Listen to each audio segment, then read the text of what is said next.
आज हम आपको एक ऐसी कहानी सुनाने जा रहे हैं, आप सोचने पर मजबूर हो जाएँगे। यह कहानी विकसित भारत की है, एक कोने की जहाँ विकास की किरणें अभी तक नहीं पहुँच पाई हैं। हम बात करते हैं ग्राम पंचायत पाठा, तहसील हटा जिला दमोह की, जहाँ आपको भारतीय जनता पार्टी की डबल इंजन की सरकार का असली चेहरा देखने को मिलेगा। ज़रा सोचिए, एक ऐसा गाँव जहाँ शमशान घाट तक पहुँचने का कोई रास्ता नहीं है। जी हाँ, आपने बिल्कुल सही सुना है। ग्राम पंचायत पाठा पंचायत के लोगों लंबे समय से यह गंभीर समस्या से जूझ रहे हैं। उनके पास ना तो ठीक ढंग से शमशान घाट बना है और वहां तक जाने के लिए कोई पक्का रास्ता भी नहीं है। अंतिम संस्कार की कोई उचित व्यवस्था भी नहीं है। केवल यह सुविधा की कमी नहीं बल्कि एक मानवीय गरिमा की संवेदनशील प्रश्न है।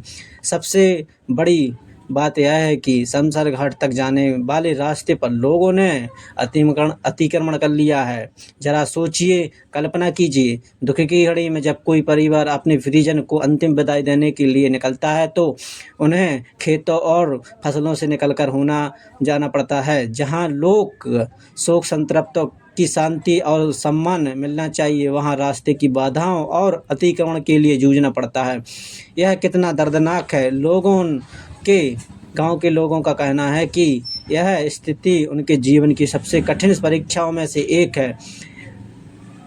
ऐसा समय जब किसी को केवल दुख पर ध्यान केंद्रित करना चाहिए, उन्हें एक बुनियादी सुविधाओं के अभाव और कष्ट झेलने पड़ते हैं। ग्रामीणों ने इस समस्या के समाधान के लिए कई बार पंचायत और प्रशासन से गुहार लगाई है। उन्होंने निवेदन किया है कि शमशान घाट का पक्का रास्ता बनाया जाए और अतिक्रमण हटाया जाए ताकि अंतिम संस्कार जैसे पवित्र सामाजिक कार्य सम्मान पूर्वक संपन्न हो सके। लेकिन अफसोस की बात यह है कि उनकी हार गुहार अनसुनी कर दी गई है।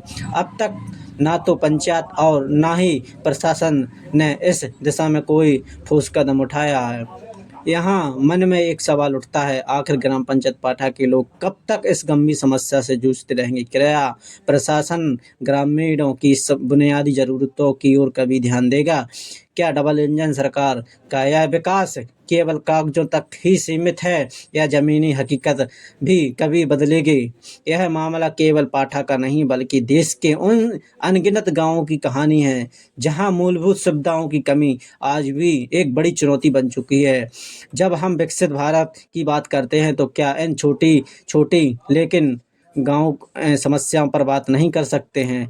आप देख सकते हैं कि यह समस्या कितनी बड़ी समस्या है और ना कोई पंचायत और प्रशासन इस पर कोई भी ठोस कार्रवाई नहीं कर रहा है। धन्यवाद।